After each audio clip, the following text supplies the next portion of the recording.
All right, everybody, welcome. My name's Sean Tufts, and I'm your host for today's session. Today's session is cybersecurity in space, protecting communications, research, and beyond. The marketing team killed my idea to call this To Infinity and Beyond. Apparently, someone already owns that. But thank you very much for attending, and welcome to our presentation. First note, housekeeping. We do this on LinkedIn Live on purpose. Optiv's invested a lot in the LinkedIn Live. It's where our community lives. Everybody we know from the cybersecurity community is here. It's meant to be interactive. First thing, we are all professionals. We are all experts, although no one is an expert, especially in cybersecurity and especially in the realm we're going to be talking through today, space. So there's no question too dumb. There's no question too fun to throw in the chat window, pull them up, we'll read them. Again, meant to be interactive and meant to be a participatory event. All right, so our topic today, space and cybersecurity. I'd say from the invention of the telescope, the refract lens, everything we were doing from Galileo to now, humanity's always looked up and wondered, hey, what are those dots and how can we utilize them? How can we profit off them? How can we take advantage of them, from warfare to sailing to today's telecommunications? Space has always fascinated us, especially those in the technology community. Today, we're talking through that interconnection, that intersection of cybersecurity and how to make sure that these new operations and frontiers can be protected and also utilized. So for today, we've got two of our subject matter experts. We did have to sub out Mr. James Turgill. When the former CISO of the FBI says, hey, I have an urgent meeting, you listen and you just, thank you. So we're subbing in Nick Hyatt today. Nick is a seasoned veteran of incident response for us. He works in digital and malware forensics, threat hunting, and intelligence for Optiv's Global Cyber Threat Intelligence Center. Nick, you want to say hello? Hey, thanks for having me on. Happy to be here. Yeah, thanks for coming. And we also have Nikki, which is a true challenge for a moderator, having a Nick and a Nikki, but we're going to push through it. Nikki is a retired colonel with the Army. She's a former intelligence officer and now directs our Optiv Federal Services for everything on the service side in our federal branch. Nikki has a vast experience in military intelligence and has acute understanding how militaries, governments, and enterprises can defend against cyber criminals. Nikki, thanks for coming. Yeah, thanks for having me. Cool, so let's jump into it. I'm going to spend all parts of my power to not talk about UFOs and UAPs today. I'm sure everybody was logging in thinking, hey, maybe they'll cover that. I think we're going to push that to Reddit, a place where the conspiracy theories belong. But it is interesting. We are starting to utilize different components digitally for our life. So Nikki, if you could talk through what you see from a use case perspective on how individuals, how enterprises, how governments are utilizing space for digital communications. Well, and just not just communications, right? I mean, we use it for weather forecasting. We use it for, navigation. We use it for satellite TV. We can't live without that, But the biggest thing is when you start thinking about, how do we do environmental monitoring? How do we do identify our missile warning? We can detect, nuclear detonation, any missile launches. That's how we safeguard our own borders and things like that. So those are just a few of those ways that we do to every single day. Well, that's so interesting. I think of it just from a telecommunications and communication standpoint, but you're talking through weather predictions and you're talking through advanced military operations and getting intelligence faster. Mm-hmm. That's correct. So, I mean, when you're normally thinking of, when you brought up space really quickly, right? So we're always trying to figure out how do we sense even deeper? How do we know and get the earliest warning possible, whether that's a national disaster about to happen or a man-made disaster. We try to identify as quickly as possible, and space is absolutely required to help us do that. As I read the news, especially with a hurricane headed towards the Florida coast, right? When I think about some of our, some things happening in the Ukraine, I'm not happy unless I have an up-to-date image of that hurricane, of that cyber operation, or of that physical operation. If I don't have an immediate picture of that, I think the news is less valid. So that's another way. That's right. Yeah, absolutely. Taking pictures in there. Just concerns of, how that how much early warning can we provide for our citizens, right, as they go out there? And that's not just here in the United States, because we are all over the globe, right? Whether our embassies are in different locations. So the earliest warning we provide our citizens, the safer we keep them. And the military probably handles that in a much different way. My annoyance with a outdated picture on a satellite is nothing compared to what we would experience in an actual kinetic warfare, right? That's right. So we were kind of thinking about what was going on in the Ukraine, for example, right? So you had everything from satellite disruptions, jamming, of your navigation systems, to everyday communications, being able to shut down water and supplies over there. So these were all things to be paying attention to, and how quickly can we respond and react to getting those items back online, right? How did we do that? So not just that, but also spoofing, right? I mean, I think you've heard of, when they are doing that, give you an image that's not really there to throw you off. So the concerns that we have in there is, as they're getting to explore new and interesting ways of using them in a wartime scenario, we are at the same time now observing and supporting our allies, with our ability to sense deeper. And so again, space becomes critical. And we'll kind of go into, I think, later on to where I would call data is king, right? Data is king, especially in kinetic warfare. I think that's probably a whole new avenue from the days in World War II when we were mocking up tanks to hide our location to D-Day to now. That's just as relevant now and actually moves faster at this point. Interesting. Well, I think for me, the biggest thing that, when you think of strategic advantage, right? What is our country's strategic advantage? And I think you can actually watch this with the growing aggression of China and what it's trying to do in the seas, as well as what Russia's doing. And that is our ability to project and sustain power, right? So nobody does it better than the United States. However, that comes with its challenges, right? Its ability to be disrupted. And once that's disrupted, then we lose that strategic advantage. So what used to be considered air superiority that allows you to have conduct operations at a time and place of your choosing, not your enemy's choosing, but yours. Now you have to be able to dominate within the space and cyber, space. So you'll hear terms like, information dominance. We can't do that without cyber superiority. Right. So how do you achieve those things? And those are definitely challenges in which the military and the DoD and our federal government are having to work through. Oh, such an interesting conversation. Wow. So we mentioned satellite technologies from a communication standpoint. And from the moment we put our first networked equipment online, there were people probing those ports, trying to take advantage of any vulnerabilities they can find. Nick, question for you. We are now opening up a new sphere. Finding those ways to protect things is now a different challenge. Right from the news we had last month, Viasat had an attack. Their satellite communications company had a big DDoS campaign launched against them. What did we learn from that? That was a situation where a theoretical attack vector became real, right? So given the situation in Ukraine where there's an ongoing war, and as Nikki explained, it's not just the kinetic battle space anymore. It's even expanding into the cyber battle space. And this attack was really interesting because what they did is they exploited a misconfiguration of VPN appliance that allowed them to gain remote access to the management segment of the network. And so what they were able to do there is actually shut down that communication between the terrestrial modems and the satellite, straight up just disrupting that network. In this case, recovery was pretty straightforward. It was a factory reset on the modems and then, shipping replacement devices to those areas that weren't able to get over-the-air updates. As I'm sure you're familiar with some, IT and OT spaces, not everything is going to be easily accessible, especially if it's air-gapped. So in this case, recovery was fairly simple, but that might not be the future when we're talking about these attacks, because we're still in the infancy of what can happen here.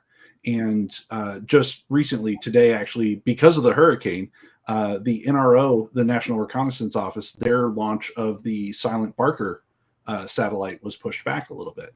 And that actual satellite communication array is designed for space monitoring. So we have the capability to look up and see these things, but we also need to have the capability to look at those spaces while we're actually out there. And so that mission is designed to give us that foothold, that information dominance, as Nikki so aptly put it, for that space.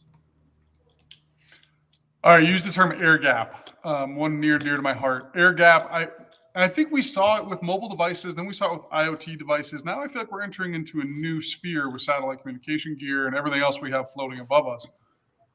I always think that new systems are air gapped by nature because it's something different we haven't seen before. But these things are just living as close to the corporate network or providing that backbone than I think we give credit for, right? Yeah, that's true.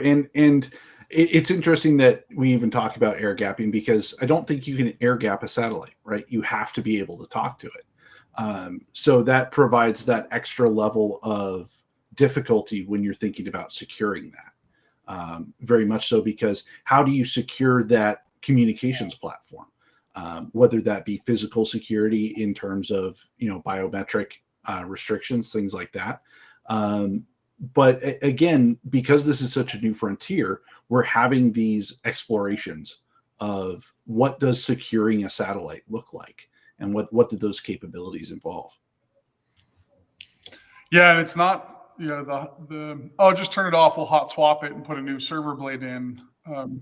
That has a whole new dynamic when you start talking about something going at 70,000 feet above the Earth's surface, right? Exactly. And hot swap a new server blade in. You can't exactly hot swap something into a geostationary orbit, right? You have to have the launch planning, and there's so many moving parts there. And then when you're thinking about, secure software development, even, how are you protecting the launch vehicles for these things? Because when you're looking at satellites and looking at these communications, it's just as easy to attack that supply chain as it would be to directly attack the satellite. So that's also a consideration to think of. And it's this new frontier where it's not as easy as just saying this environment is restricted access, completely offline, because you have to have that communications capability. So there are definite considerations there when going to secure these things. So I think I'm just to add something real quick on that, Sean, because I think when you're thinking about that, right, two big components come into that. The ability to, when I brought up projecting and sustaining power, right, that's a huge thing about the supply chain. The other part of it is how it impacts any modernization efforts, right? So every time we're preparing to launch or we're doing anything to modernize our capabilities, how are you ensuring you are delivering that capability up front uncompromised, right? And being able to identify those things that could potentially be in the system before you even launch it. So those are where, that becomes a difficulty, but cybersecurity has to be thought of upfront before anything. I mean, you don't want to launch it and then go, oh, we just now have to launch again. So one, that's costs American taxpayers money, but additionally, it's worthless. It's junk flying up there. And it goes back into that situational awareness piece, right, that I brought up earlier. And to be able to do all the things we're talking about, you have to have the ability to see, okay, and have that situational awareness out there, and what your battlefield is. And that we struggle right now that you have multiple domains, before air, sea, land, right? Now you had space and you add cyber to that. How do you have situational awareness of what's going on within that space, whether it's in a commercial space or it's in a military space? You have to be able to see that. And currently, we struggle with the ability to do that, both from a policy standpoint, because all authorities reside at the national level, okay? And then airspace resides at the operational level. So there's a conflict right there, and that reduces agility. So now you have a time span that creates issues for you. Yeah, we had a question come in from the chat window. It says, how secure are satellites? And I think that goes to a wide range. Number one, I think we've got a lot of hardware already up in the sky. Number one, that wasn't done with best security practices front of mind. And number two, walking what Nikki was just talking about, mature SDLC processes, mature builds. Those pieces and parts are all, I think, a challenge. And the issue you just hit on was budgets and time. It's Mm-hmm. It takes a long time to build these things secure. Mm-hmm. Mm-hmm. But I That's think correct. there's a parallel there, because if you look at major software implementations, major hardware implementations, things like that, these are not done spur of the moment, right? There's years of planning that are put into, even just basic lift and shift in an environment. And so I think some of that mindset can also be applied to space operations, largely because these are not planned spur of the moment, right? You're not saying, oh, we need to launch next week, let's go ahead and build this satellite. All of that development is done years in advance, and things like that. So with a proper mindset of, let's make sure encryption's in place, let's make sure that we have proper authentication protocols, proper redundancy and backup systems. Because if we're looking at this and we can say, oh, well, if this attacker can do X thing to this satellite, then what redundancy can we put into that to say, let's do something else to make sure that we can offset that? Yeah, so early in that modernization effort, right? That's a key vulnerability time, because there's a reason right now today that the Chinese have their J-20 that looks very similar to our F-22 and our F-35, right? That data, theft, right? So understanding, where they need to create their own time and space, they're coming after you. So if you think of what you were just talking about, Nick, and thinking of defense in depth, or some will use defense forward type of thinking, but that's an offensive mindset to do defense, right?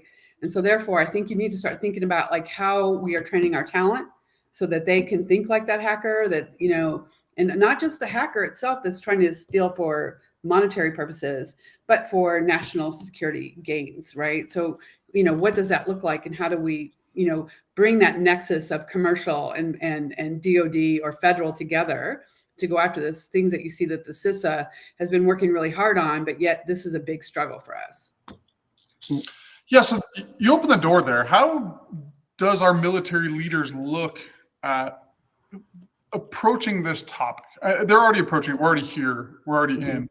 So I guess I'll separate that into like, hey, what are the fundamentals? We've talked a little bit about it, but being more specific. Secondly, what are they thinking from the future? When Nick said encryption, I wasn't even thinking about encryption, right? I was thinking, it's up there. We don't need to encrypt it. It's far away. But eventually that device will land. And what went through my head was somebody leaving a space station in a suit and grabbing a satellite and plugging in USB. How do our military leaders think about that today and then also in the future? Well, I think right now, in its modernization efforts, right? What are we doing to ensure that we have what I brought up earlier, the ability to project and sustain power, our ability to dominate a space or domain? Those are the things that are going to be critical foundational elements to our ability to secure our national interests, right? So in their thinking, anything that we modernize, anything that we work on, how do we secure it from the very beginning? Because, by the way, scientists love to go to conferences and they love to chat about what they're working on. And they, so how are you securing those things? Because right now, intellectual property is our number one, I would say we live in that space as far as the ability to create and develop new technologies and things like that. So why pay for it if you can just steal it, right? So that has to be first. That's where we have to be thinking of how we're securing those things. And when I was the G2 for Army Futures Command, I told my boss that the supply chain was his battlefield, from ideation to delivery. Okay, within that space, he needed to understand how the enemy and our adversaries and our competitors are operating within that space, and what's the most important. Understanding those gaps, that technology framework that they're trying to identify their own gaps and what they're going to come after. So you can't secure everything. That's why defense in depth to me is intriguing, because you're trying to create layers to either push them off somewhere else, prevent them from getting in. But right now, I think that is not yet perfected. I mean, I think we do some things to create the resilience necessary for those networks to be protected. But again, it goes back to data being king. That's the most important thing. And that should be the primary focus of our ability to protect our national security.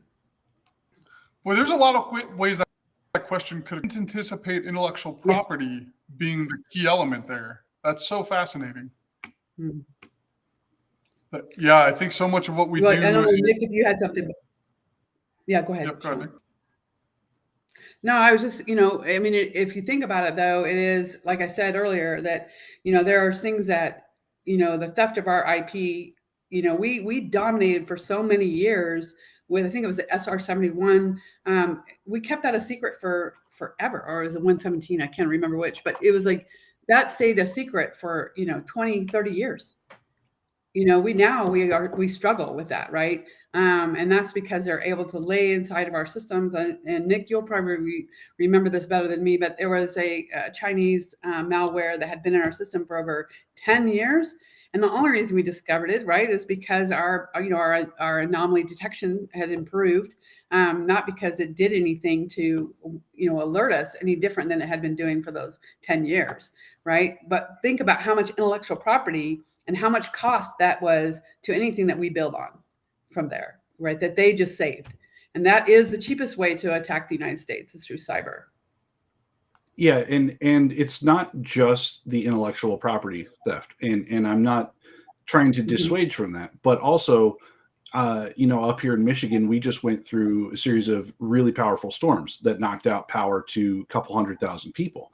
And so with power and internet being down, a lot of us were relying on mobile networks and satellite networks and things like that. And there's also the disruption to your way of life. And that's right. We saw that with the Viasat hacks.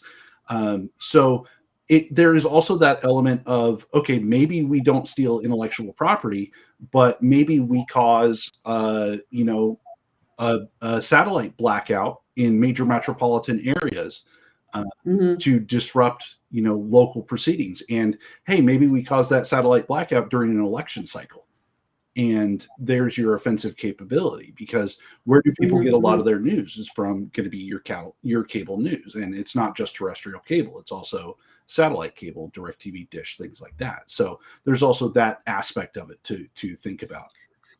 Well, Nick, you brought up a huge point there, right? Just think of the positioning, navigation, and timing disruption potential, right? Out there in the seas or in the air, right? What does that do to us, to ability to project and sustain power? What, as I brought up earlier, is our number one, strategic advantage. So from a military standpoint, I think those are multiple attacks that would happen, that you disrupt, near ports, you disrupt, civilization, as, and how those things distract from other events that are happening. So I completely agree with you.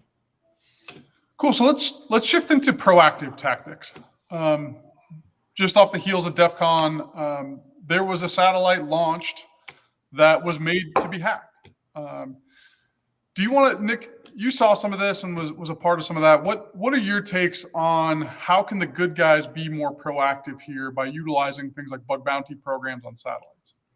No, exactly. And I think proactive is probably the correct term for this, largely because, as we've established, this is still an unexplored front. So this Project Moonlighter, for those that don't know, is a satellite that was launched into space with the express purpose of being a test platform for hacking.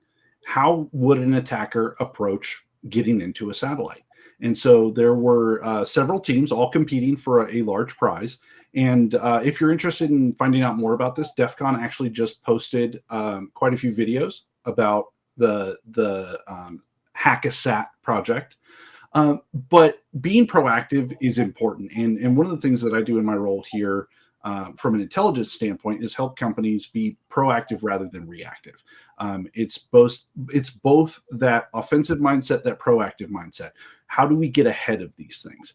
And when we're talking about satellites, we're not just talking about the actual, orbiting body in space, but also those ground control centers. How are we securing those? And that's going to be your employee training, things like that. So you see something, say something. When I worked for a power company, we very much had that thing where if you're driving by one of our power stations and something doesn't look right, call the security center, right? Say, get somebody out there that knows what's important to look at that. And then again, your redundancy, your backup systems, your physical security, and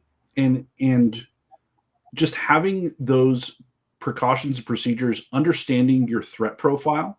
So understanding where things exist. So yeah, we have this in geostationary orbit. Great. We've got all of these centers spread out around the country. What's going on from a political stance in those areas in the country that maybe we need to worry about? So are there going to be protests? Are we going to have to increase security in there? And then again, like, how is our network secured at those places? Do we have proper Wi-Fi security and things like that?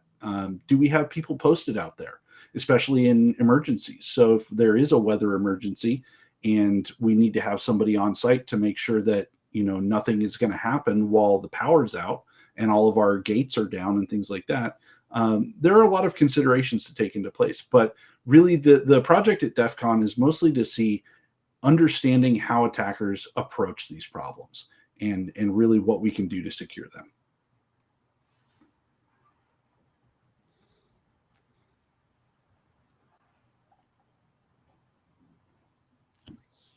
Not sure. Maybe we lost Sean.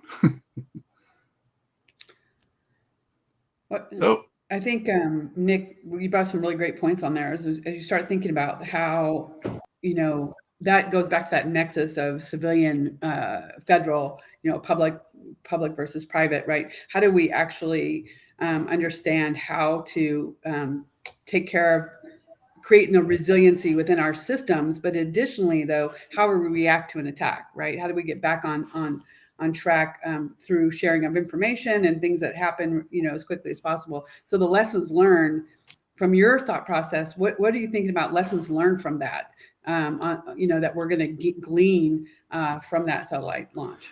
Yeah. So I think this is part of a larger discussion, right? Because the space program is not new, but cybersecurity in the space program is new.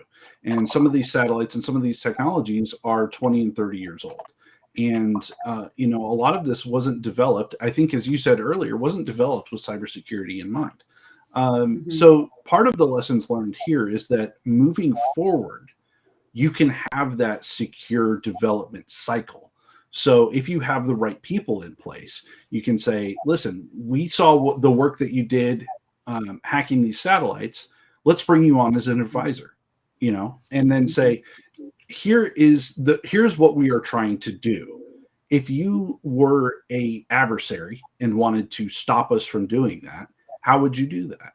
And then, you know, throw ideas out there, because as we've seen in this industry, nothing is out of bounds. I mean, there are some wild ways that people will try to get into stuff. You see that right now with autonomous vehicles and things like that, the different attacks that are being put on there. So I think really when we're talking about developing, you know, secure ground stations, secure firmwares, things like that, it's going to be something that's part of the project planning process. So integrating that security into the whole aspect of it and saying, all right, we haven't updated these ideas in years and years. How do we do this moving forward? And that's what I think part of this project helps with, is get those new techniques, those refreshed ideas, get out of the suit and tie laboratory development, you know, the stodgy ways of doing things, and start throwing stuff at the wall and seeing if it sticks, and then learning how to defend against that. So Nick, I just have to hit on one thing that you just said, which is so critical. It's not just about technology, right? It's about people and the mindset that they must have to go forward. So I think that was really key. That's what I pulled out of that, what you just said to me. Yeah, absolutely. I think one of the things that we all understand as security practitioners is that at the core of it, it's a people issue. And so how do we approach these security problems while also considering that people are involved and maybe they don't care about security, right? It's not their job. But how do we make it so that we can ensure the security of these devices, of these satellites, of these ground stations, without making it an interruption to somebody's workflow? Because as you said, scientists love to go to conferences and talk about what they're working on. Scientists don't love to have security guys pop up and say, oh, you can't do that, that's insecure, when they're just trying to solve a problem, right? So how do we integrate those two and make it so that we can solve problems and keep, you know, our information dominance in place, but practice security as we should? That's right. So ironically, my internet feed dropped. I do use an internet service provider. I have another window open that is r slash the company name, trying to figure out how latency could be solved. So ironically, we saw a use case almost perfect. A question came in that I think is really interesting on the back end of this, because it's talking, and we mentioned earlier, there's a lot of legacy items in space that are keeping up our infrastructure. When you launch a satellite, it has a longer shelf life than your corporate issued laptop, things like that. So the question came in with, there's an interesting study at Germany, we haven't read that yet, on how insecure firmware is on existing satellites, allowing the takeover and redirecting and disabling of existing satellites. Boy, there's a lot to unpack in that. Nick, do you have any input on how we can secure our current fleet? Well, I'll tell you, if I had the answer to that, I probably wouldn't be on this discussion. But just from a conceptual standpoint, it's more dealing with what happens when something happens here. Mm-hmm. And that's part of what these missions like the Silent Barker mission are designed to do. What a lot of people don't realize is that there is a lot of activity in space between states where we're observing satellites and they're observing satellites right back. I mean, there have been documented instances where Chinese satellites have moved orbits to get closer to ours to monitor those communications. Do we know what their actual intent were? Probably not, but we can get a good idea of it based on our understanding of these things. So when we talk about securing older hardware and things like that, outside of astronomically expensive spacewalks to replace parts on these things, which may not even be feasible, largely because if it's just a standard communications satellite, do we want to spend that kind of money? I think more what it's going to be is there anything that we can do from a software standpoint? So if we're sending updates to these, can we do some code updates, things like that, to mitigate some of these attacks? And this circles back to that Moonlighter project, where as we start understanding how attackers will approach these sorts of things, can we retroactively apply some fixes there? And in some cases, maybe we can't.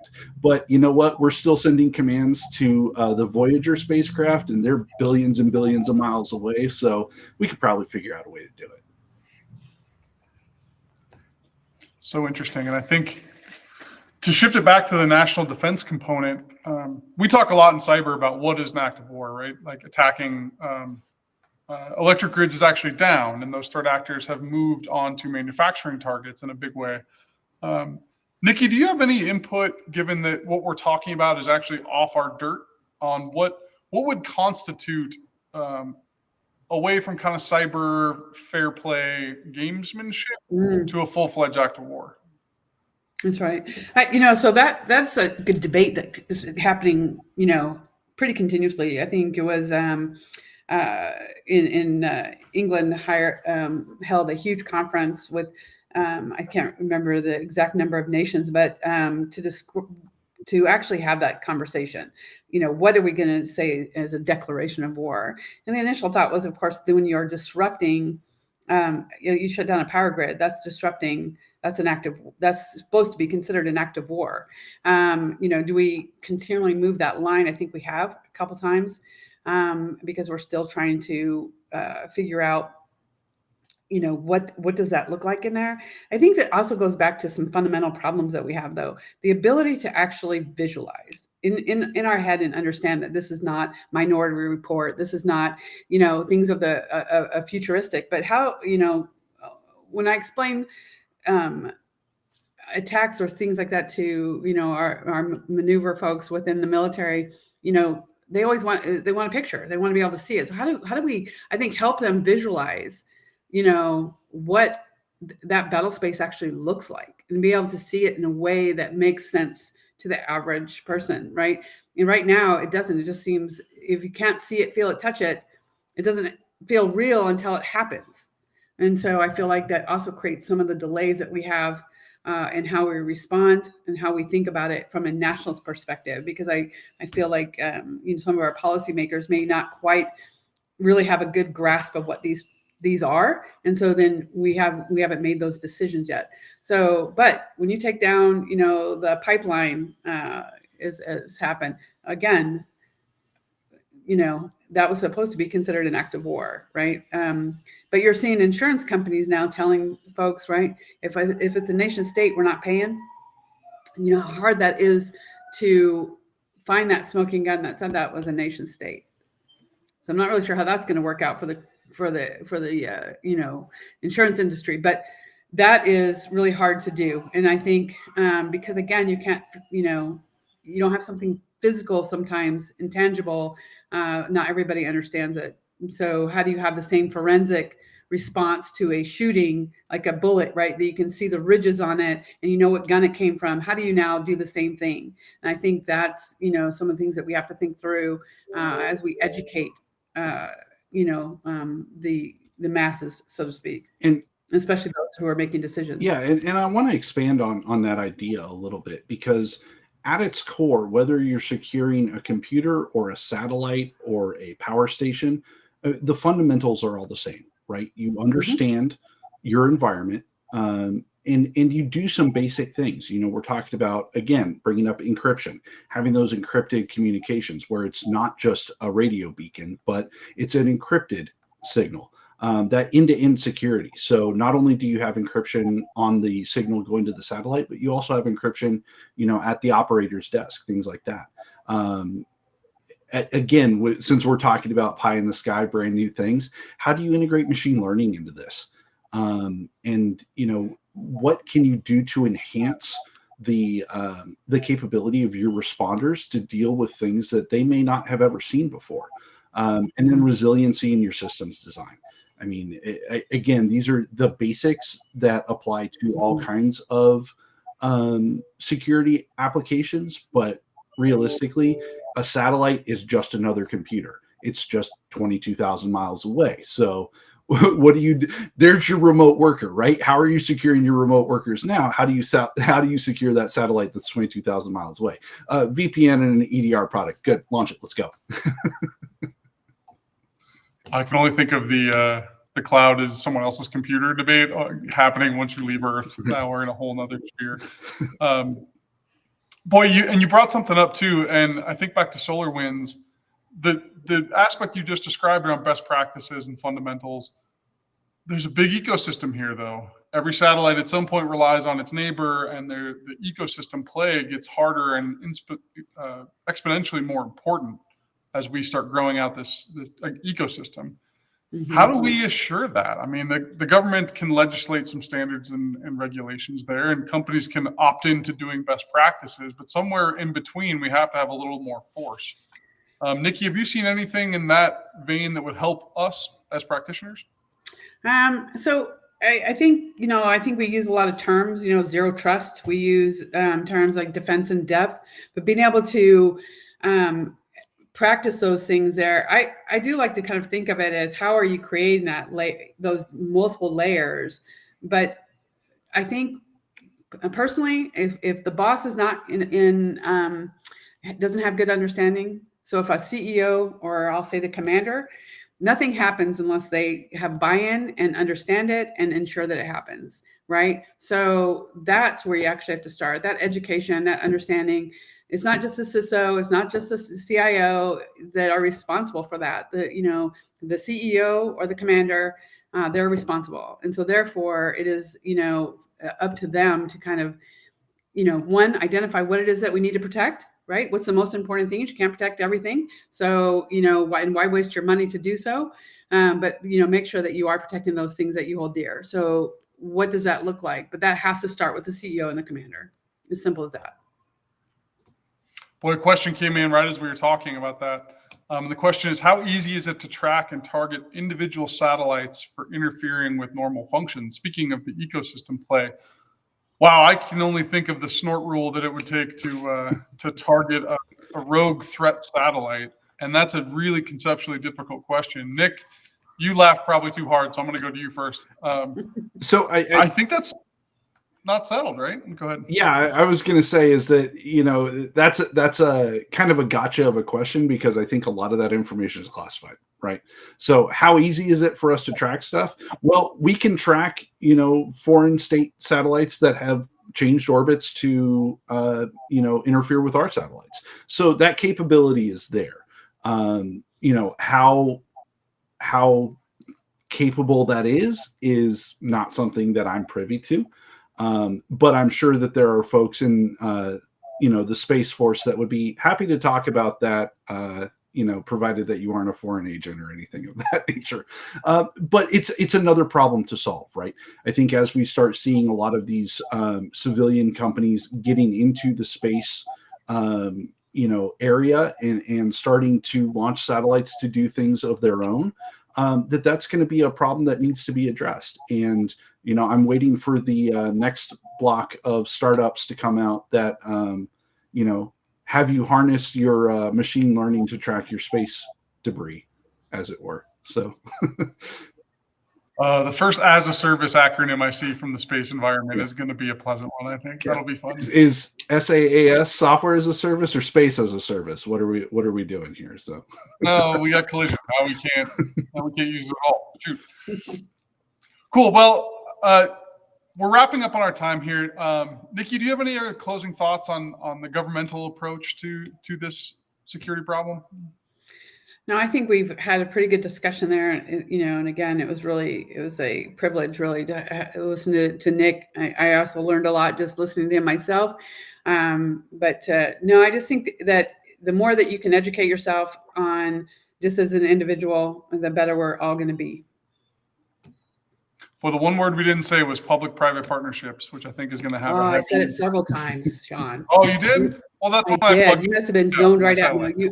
That was when your internet was down. That is huge, right? I mean, that is the nexus right there, and the place that's most exploited, by the way. So that's the scene.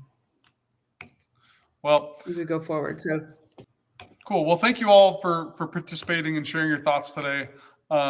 We do have the Q&A section will continue to roll. We get those responses after, and will and can respond back. So if there's a question you got in the last couple seconds here, throw that in the chat window, and we'll do our best to. And thank you all for attending. And yeah, we've got these happening as often as we can put them out. So thank you for attending. And yeah, and for your future participation in the public-private partnerships that will be coming down the pipe in the next 10 to 15 years. So, thank you all. Yeah, thanks, Sean. Thanks, Nick. Thanks.